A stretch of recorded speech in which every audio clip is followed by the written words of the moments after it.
Vamos dar continuidade ao nosso estudo do livro de Lucas. Semana passada a gente começou, nosso tema é Jesus demonstrando o seu poder através das suas curas e também dos seus milagres.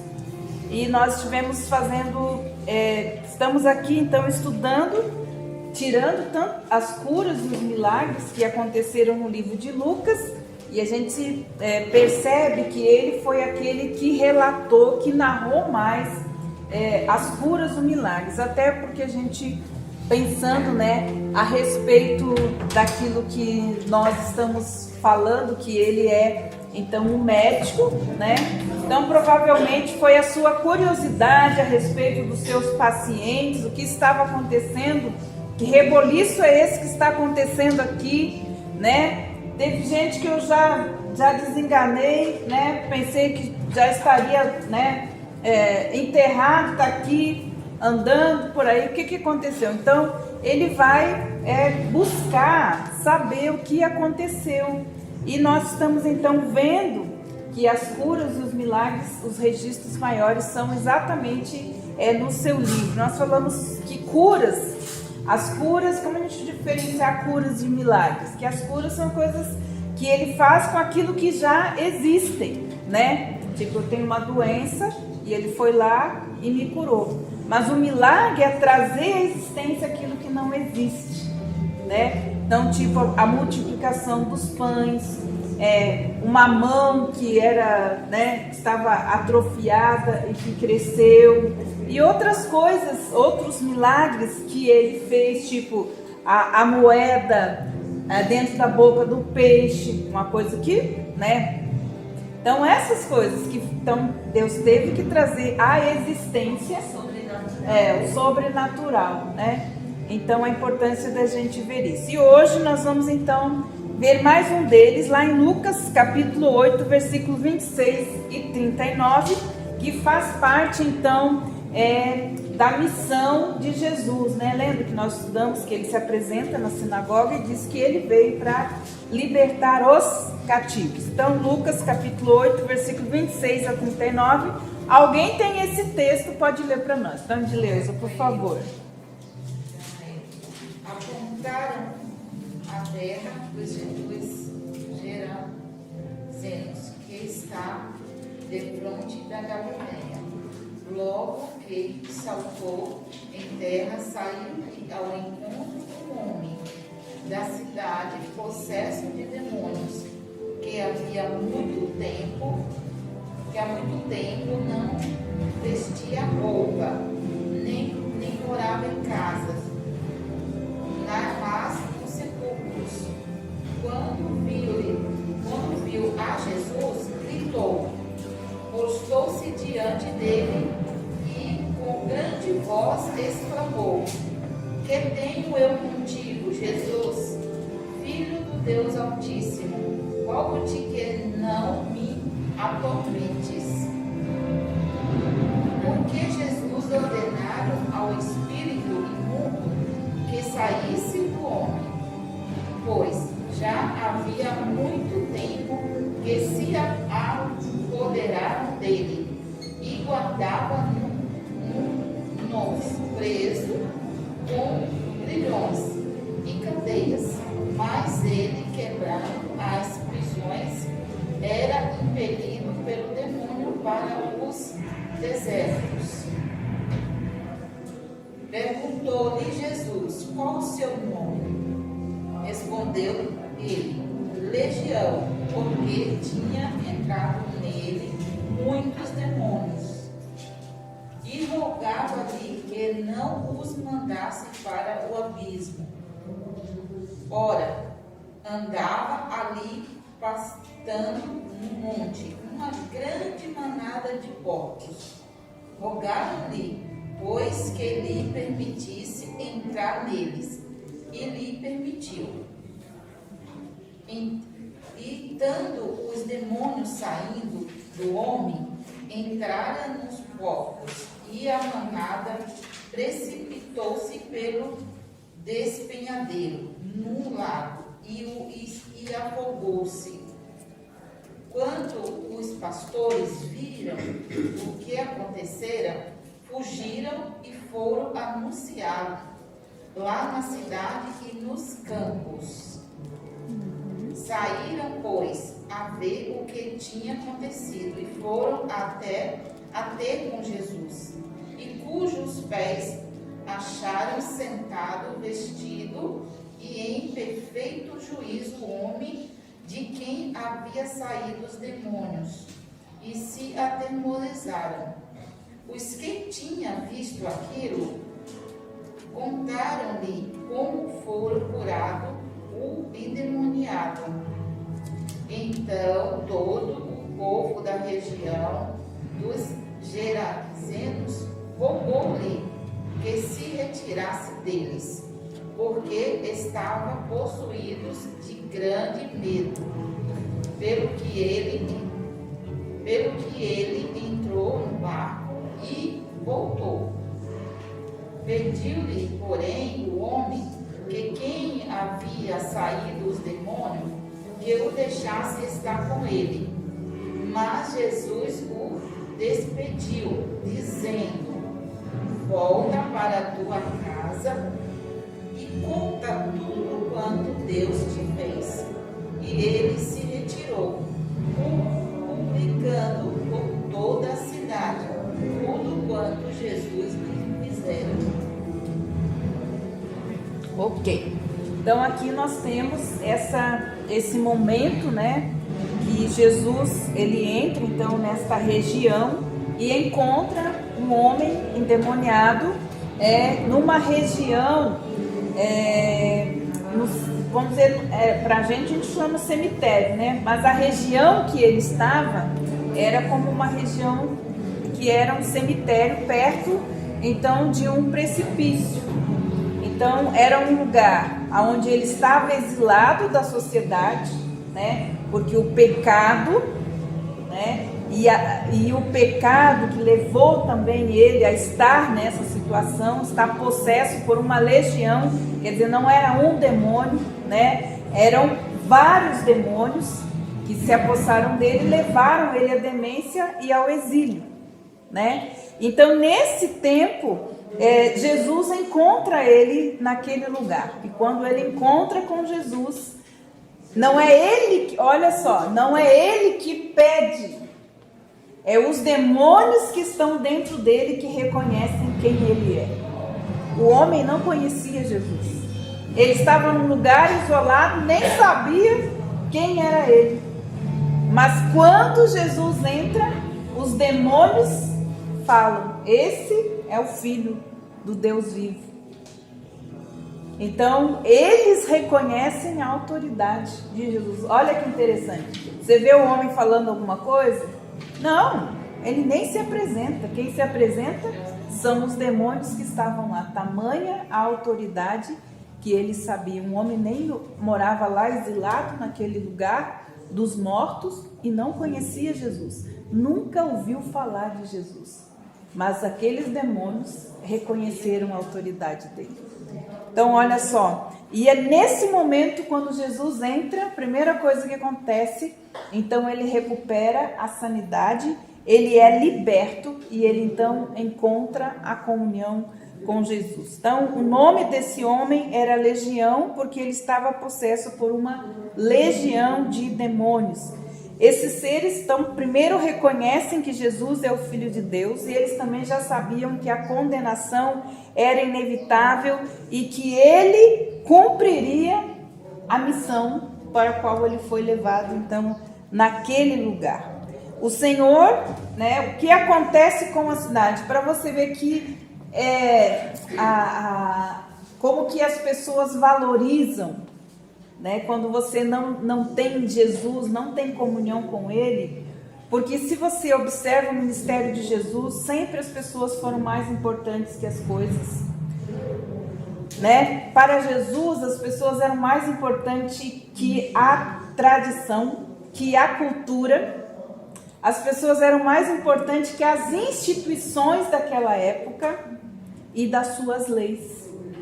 E aqui você vê o que o povo vê. Então, olha só.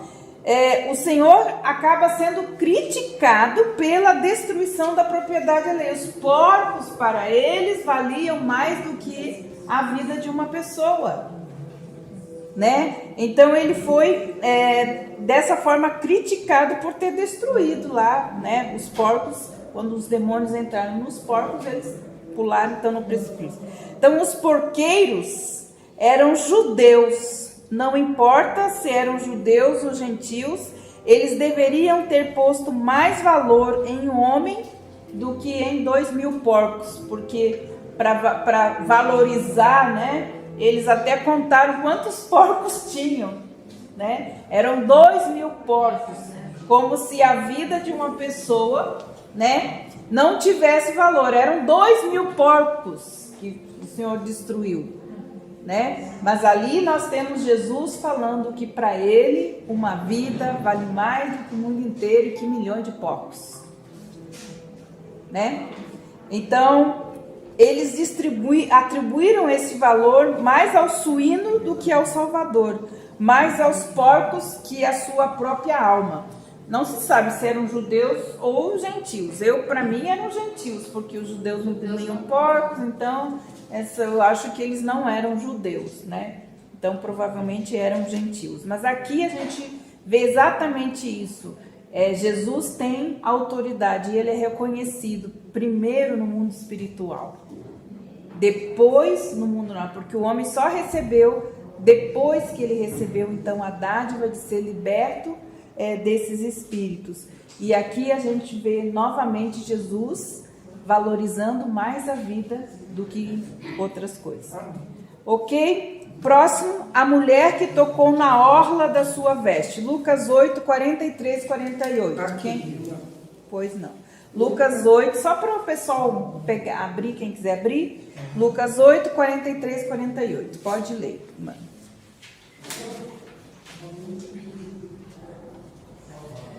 E uma mulher que tinha um fluxo de sangue havia 12 anos e gastara com os médicos todos os seus haveres, e por nenhum pudera ser curada. Chegando por detrás dele, tocou na orla do seu vestido, e logo estancou o fluxo de sangue. E disse Jesus: quem é que me tocou? E negando todos, disse Pedro e os que estavam com ele: Mestre, a multidão te aperta e te oprime, e diz: quem é que me tocou? E disse Jesus: alguém me tocou, porque bem conheci que de mim saiu virtude. Então, vendo a mulher que não podia ocultar-se, aproximou-se tremendo e, prostrando-se ante ele, declarou-lhe diante de todo o povo a causa por que lhe havia tocado e como logo sarara. E ele lhe disse: tenha bom ânimo, filha, a tua fé te salvou. Vai em paz. E o 39? 48. Só até o 48. Então, irmãs, aqui também é algo muito sério, né? Eu gosto, quando eu faço a leitura da Bíblia, eu já, né, minha mente, ela já procura os princípios, porque eu gosto de fazer uma leitura e sempre encontrar o princípio. Isso que me estimula, é encontrar o princípio de trás daquela ação e também aquilo que nós podemos aprender e aplicar. Então, olha que coisa interessante. Esta mulher, né, que toca na orla de Jesus, e na orla Jesus tinha um manto, né, uma roupa. A orla é aquela parte de baixo. Interessante isso. E todo judeu tinha isso, e tinha também uns fiozinhos, né, que eu não sei o nome lá que os judeus chamam. Oi? Como uns cordão, né? Como uns cordãozinhos assim. Então tudo tem um significado, né, a roupa. Mas aqui ela toca na orla, porque provavelmente ela não estava mais andando, né? Ela estava rastejando. Já fazia quanto? Muitos anos. para ela tocar na orla, ela não estava andando, porque a orla é a parte de baixo. Aqui o detalhe é que Lucas, novamente, né, vamos lá conjecturar que ele tenha sido, essa mulher tenha passado pelo consultório dele, né? Porque ele tem os detalhes, olha, a mulher era, que dá a entender que ela estava empobrecida, quer dizer, ela já tinha gastado todo o dinheiro dela, então, com todos os médicos, inclusive deve ter passado por ele, e ele não conseguiu curá-la, certo? Então, provavelmente, ele faz esse registro exatamente assim, e ela provavelmente também estava em depressão, empobrecida, em depressão, já tinha desistido, né, de ser curada de alguma forma. Então, Lucas reconhece que ela gastou, como que ele sabe disso? Que ela gastou com os médicos todas as suas economias para ser curada. Então, quando ela toca na orla das vestes de Jesus, ele então reconhece que foi um toque diferente. Que tipo de toque foi esse? Virtuoso. Sei lá. Que tipo de toque ela teve? A mulher já estava debilitada há 12 anos, certo? Estava rastejando, porque ela já não tinha mais força. Que tipo de toque foi esse? De súplica. Socorro. De socorro, De fé. de fé. Isso. Jesus fala, quando ela tocou, saiu virtude de mim. Certo? Por quê, irmãs? Aí Lucas fala que ele estava, os discípulos falam, o Senhor está rodeado, tem uma multidão. Só ela tocou nele? Não. Várias. Eles tinham necessidades iguais a dela? Talvez até tinha. Talvez tivessem. Sim. A Bíblia diz que os doentes procuravam eles, todos que tinham algum problema. Então uma multidão estava ao redor dele e já tinha tocado nele, certo? Mas esse toque foi diferente, por quê? Foi o toque da fé. Um toque de fé. Olha, é a última chance que eu tenho. Se eu não tocar, acabou, morri, fui. Então, a diferença deste toque foi esse, porque a multidão, ele falou, a multidão está te oprimindo, quer dizer, está te apertando. Todos quase já devem ter tocado de alguma forma nele, mas ele não. Esse toque não foi o toque de Jesus, mas foi o toque de fé dela que trouxe. Então, em cima de toda aquela dor, de todo aquele sofrimento que aquela mulher fez, existia algo diferente da multidão, que era o toque da fé. Então é a fé que pode mudar. É a fé que muda a condição de uma pessoa, seja espiritual, seja emocional, seja físico, seja o que for. Nós precisamos do quê? Fé. Amém. E aí o que acontece com essa mulher, né? Jesus viu que saiu o poder dele para curar aquela mulher, certo? E agora olha, e apesar, né, de toda essa confusão, e aí Jesus para, né, e dá atenção para ela, porque provavelmente se ela estava arrastando na hora que ela tocou pela fé dela, na orla de Jesus, ela deve ter levantado. E aí ela pôde então falar com Jesus. E esta confissão pública de que ela foi curada, porque na hora ela foi curada, rendeu a ela uma recompensa. O quê? Um elogio. Um elogio que Jesus faz em público e registra, e Lucas registra do quê, irmãs? Da condição dela?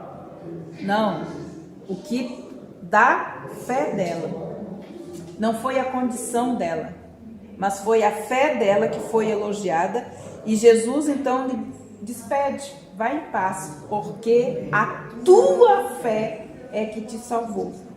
Então ninguém pode, mas tocar em Jesus pela fé sem ele saber e sem receber dele uma bênção.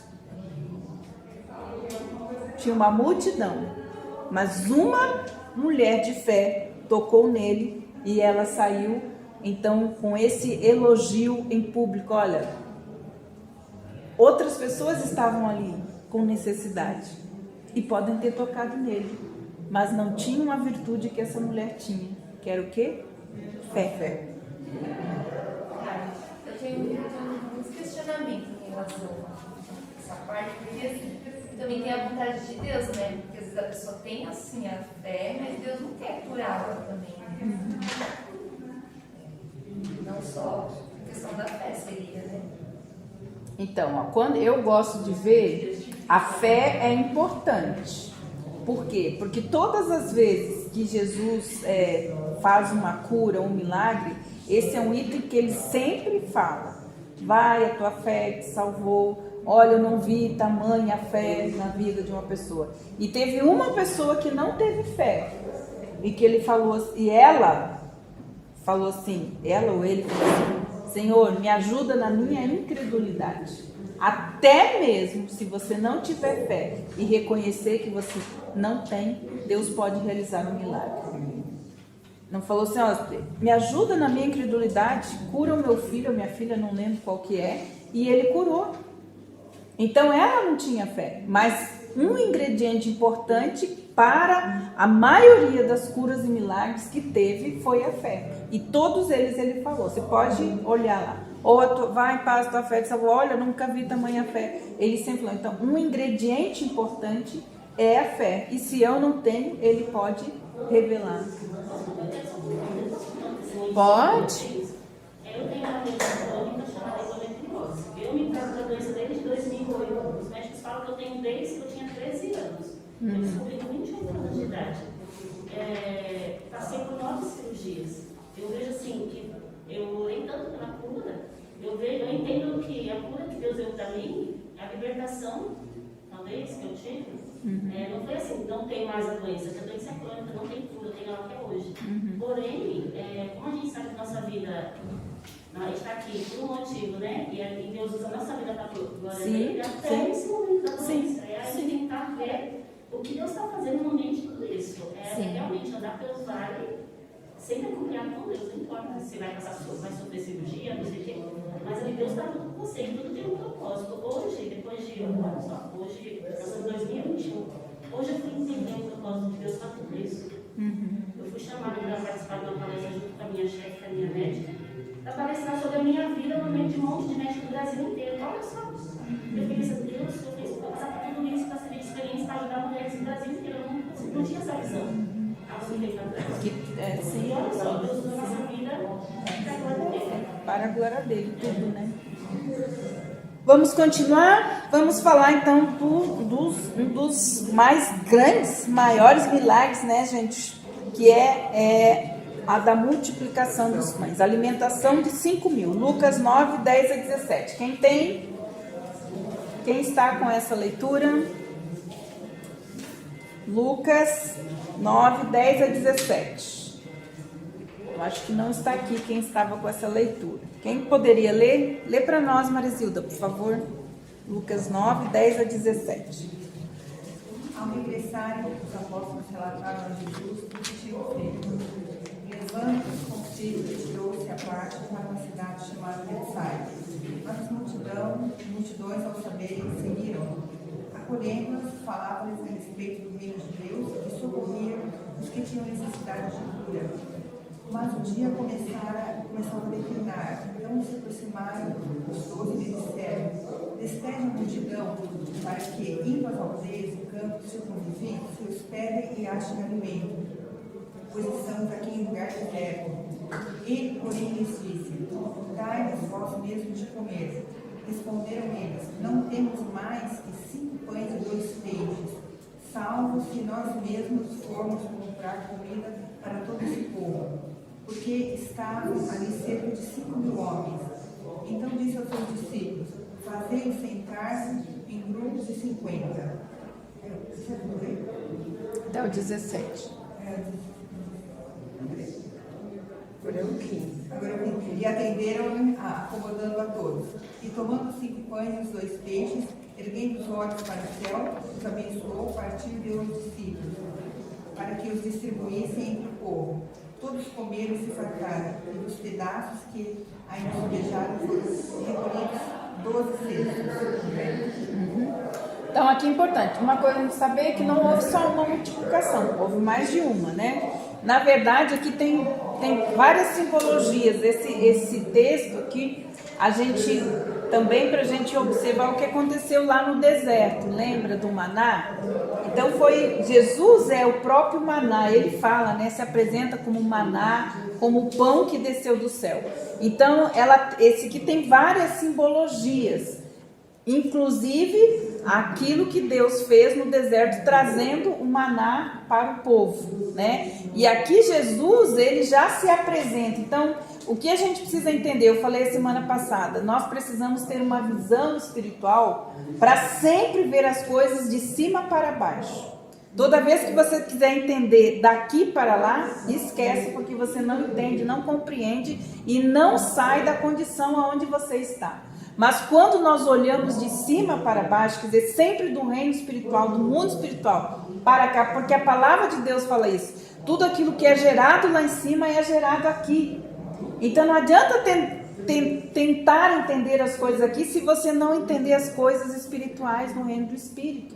E é isso que a palavra de Deus faz na nossa vida. Então nós precisamos observar isso. Então aqui representa que essa multidão, esses 5.000, tinha mais, fala de crianças, né, e mulheres, porque na verdade não eram contadas, contam os homens.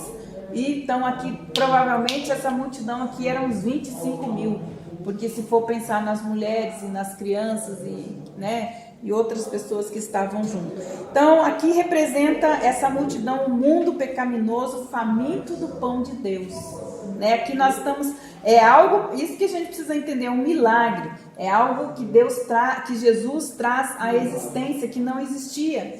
Né? Então, olha só, Cristo satisfaz a necessidade através de quem? Dos seus discípulos, que foi uma prova para eles também. Certo? Então, os 5.000 ou quantas pessoas haviam lá representam a humanidade que está o quê? Perdida, faminta do quê? Do pão de Deus, do pão que desceu do céu. Ele fala, eu sou o pão.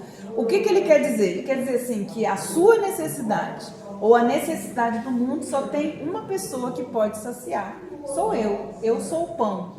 E a sede que o mundo tem, também eu sou a água. Eu sou o único que posso fazer isso. Eu sou o único que posso saciar a fome e a sede que existe dentro de você. Ou seja, qualquer tipo de necessidade que exista no seu coração, na sua vida, somente Ele pode saciar.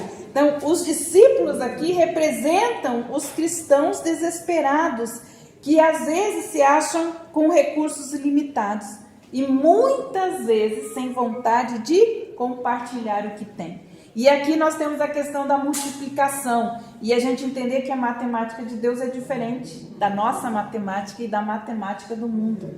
Para Deus, quanto mais você distribui, mais você tem. Quanto mais você dá, mais você multiplica. Quanto mais você retém, menos você tem. Essa é a matemática de Deus. Mas aqui está mostrando como que é o nosso coração. Nós queremos sim as bênçãos, mas nós não queremos doar. No reino de Deus, irmãs, quer ter mais? Aprenda a ofertar, dizimar, abençoar a vida de alguém. É assim que se multiplica e se prospera financeiramente. Entende? Não são as campanhas que multiplicam e prosperam você. É seguir a matemática de Deus.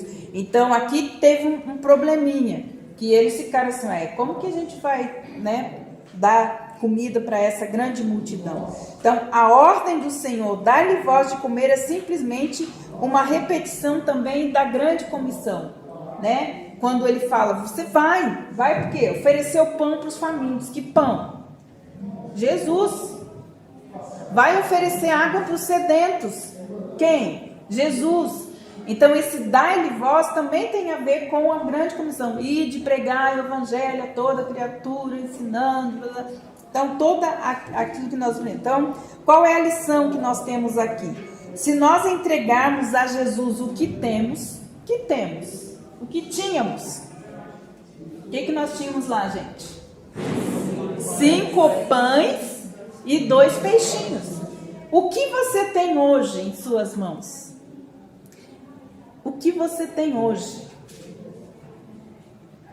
Dê o que você tem hoje para Ele. E não importa o que seja. Então, ó, Ele pode multiplicar para alimentar a multidão. O quê? Essa multidão não estava só fisicamente faminta, ela estava o quê? Espiritualmente faminta. E aquilo que aconteceu ali também mostra, da mesma forma como Deus mandou o maná, Deus também pode enviar o pão espiritual. Porque, irmãs, entenda uma coisa: nosso espírito só se alimenta de Deus. A nossa alma, ela se alimenta das coisas dessa terra. E é por causa da busca por alimentar essa alma que nós temos as nossas aflições. Porque muitas vezes nós ficamos alimentando, engordando a nossa alminha, essa carninha. Ela nos aflige e a gente não alimenta o nosso espírito. Nosso espírito só se alimenta de Deus, se alimenta da palavra de Deus. Mas hoje a gente não tem tempo, a gente está aqui, a gente está alimentando muitas vezes as nossas aflições, né? Só a nossa carne com as coisas dessa terra. A gente não tem tempo para alimentar o nosso espírito com a palavra, com a oração, com o jejum. Mas a gente quer ter vitória, como é, né? O povo quer a bênção. Mas aquilo que realmente pode alimentar. Mas muitas angústias da nossa alma é porque nós não estamos alimentando o nosso espírito. Porque o nosso espírito só se alimenta de Deus e das coisas de Deus. Então, olha só. Nós podemos investir, ele fala que ele pode multiplicar para alimentar a multidão espiritualmente faminta. Devemos sim dispor dos nossos recursos para investir na salvação de almas que serão adoradores do Cordeiro de Deus na eternidade. Investir, né, na obra de Deus, investir num missionário, investir em alguém que está fazendo uma obra. Isso é muito importante a gente fazer, né? Que ele chama, vai. Eu não posso ir para o campo, mas eu posso ajudar um missionário, né? Fazer uma oferta para um missionário ou para uma instituição. A gente pode fazer, a gente não faz, a gente faz. Já dei meu dízimo, não preciso fazer mais nada, não preciso. Não, irmãs, nós precisamos sim investir, porque esse é um chamado que Deus tem para nós. O mundo poderia ser evangelizado se a nossa geração de cristãos entregasse a Cristo tudo o que são e têm. Esta é a lição permanente da alimentação dos 5.000. Dê o que você tem. Se você aprender a repartir o que você tem, você vai sempre ter muito mais, porque essa é a matemática de Deus para multiplicar a nossa renda. Entenda isso, quanto mais você retém, menos você tem. Pois não. Que horas são? Eu vou terminar essa lição. Pode falar, Aldinha. Então, teve um dia que eu fui numa igreja pequenininha, igreja batista. E eu gosto muito de Bíblia. Até eu conto, às vezes, algumas suas, né? E eu tinha uma lá, para quem que eu dou, né? E eu fui na igreja. E nessa igreja tinha uma família, o pai dessa menina, acho que ela tinha uns 12 anos. O pai dessa menina era pastor, é pastor, né? E juntamente ali com a mãe, só que eles não eram ali líderes da igreja, eles frequentam a igreja, né? E aí o pai dela, como pastor, estava pregando naquele dia, né? E ela sentou perto de mim, assim, né? E eu via a sede dela de estar lendo também a Bíblia, porque as criancinhas pequenas estavam fora com outras pessoas, né? E ela estava ali, como ela tinha 12 anos, sabia ler tudo. Aí eu compartilhei a minha Bíblia com ela lendo ali, interessada também, né? E eu perguntei para ela se ela tinha Bíblia, né? Em casa. Ela falou assim, não. Aí eu fiquei pensando, né? O pastor com aquela bibliona, a mãe com aquela Bíblia, e ela não tinha Bíblia. Fiquei assim, né? Deus que me perdoe se eu estava julgando, né? Aí eu falei com ela, eu lembrei dessa Bíblia que eu tinha em casa, né? Eu falei para ela, eu vou te dar uma Bíblia, então, se você não tem, né? E dei a Bíblia para ela. Nossa, ela ficou muito feliz mesmo. E eu fiquei pensando, né? Uma menina já com 12 anos, querendo ler a palavra de Deus e sem ter a Bíblia ali, né? Eu fiquei muito feliz com isso também. É isso aí.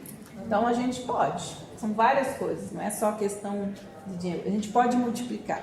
Na verdade, o sistema financeiro de Deus, tudo aquilo que sobeja na sua vida, deveria ser multiplicado para aqueles que não têm. Deus, ele coloca o mais na nossa vida para que a gente desenvolva essa arte de ser grato a Deus ajudando outras pessoas, né? Não é para acumular, é sim aquilo que passa, quer dizer, está sobrando, né? É para passar para frente. E não falta. E não, Deus não deixa. Deus não deixa. O filho endemoniado, capítulo 9, versículo 37 a 43. Quem pode ler? Eu não sei quem tem o papelzinho. Ai, Sueli vai me matar, gente. Vamos lá. Quem vai ler? Filho endemoniado 9, Lucas 9, 37 e 43. No dia seguinte, quando desceram do monte, uma grande multidão veio ao encontro dele. Um homem da banda bradou: Mestre, rogo-te que dês atenção ao meu filho, pois é o único que tenho. Um espírito o domina. De repente ele grita, lança-o em convulsões e o faz espumar. Quase nunca o abandona e o está destruindo. Roguei aos teus discípulos que expulsassem, mas eles não conseguiram. Respondeu Jesus: Ó geração incrédula e perversa, até quando estarei com vocês e terei que suportá-los? Traga-me aqui o seu filho. Quando o menino vinha vindo, o demônio o lançou por terra, em convulsão. Mas Jesus repreendeu o espírito imundo, curou o menino e o entregou de volta a seu pai.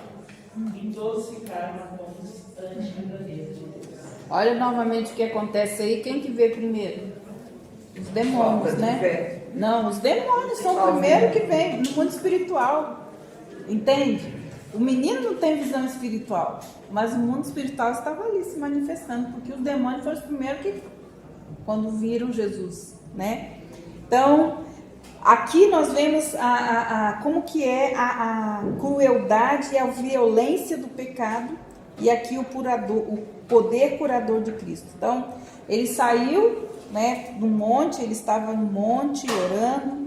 No monte de glória fala, né? Jesus e os seus discípulos desceram o dia seguinte. Por que o monte de glória? Porque lembra que teve um encontro lá de Jesus com Elias, com Moisés, e a glória de Deus desceu, e eles viram tudo aquilo. Então, eles descem cheio, né, e dão de cara com o quê? Novamente a humanidade, faminta, sedenta, né? Cheia de necessidades. Eles descem do monte e entram no vale da necessidade. Primeira coisa que eles encontram, então, nesse momento. Então, a vida tem momentos, né, de exaltação espiritual, mas Deus os equilibra. Eles saíram de lá, imagina, gente, pensa nisso.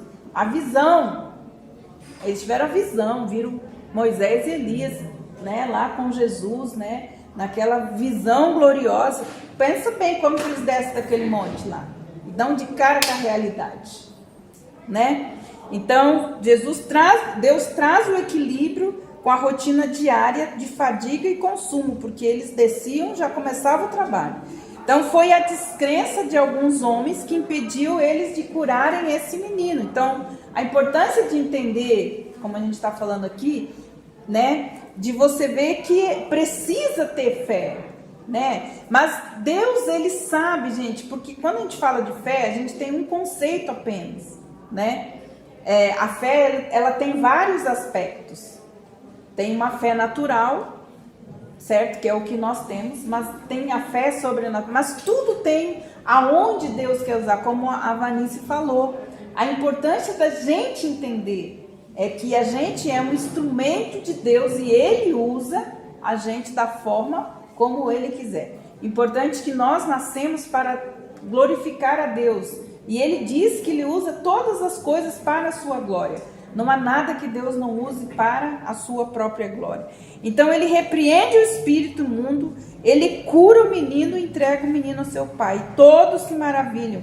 Eles reconhecem que Deus havia o que? Operado um milagre. Viram no milagre uma manifestação do que? Da majestade de Deus. Então o menino foi livre, né? Mas ali não foi só um milagre, não foi só um milagre da cura.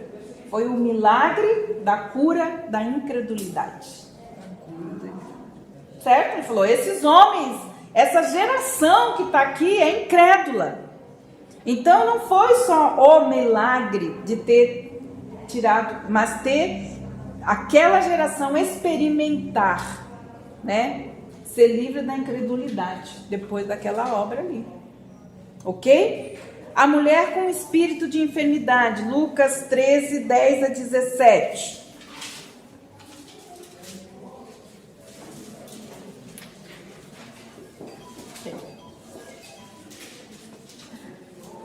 Terminou? Então, meninas, nós vamos fazer o seguinte, vamos deixar essas outras 3 para a semana que vem.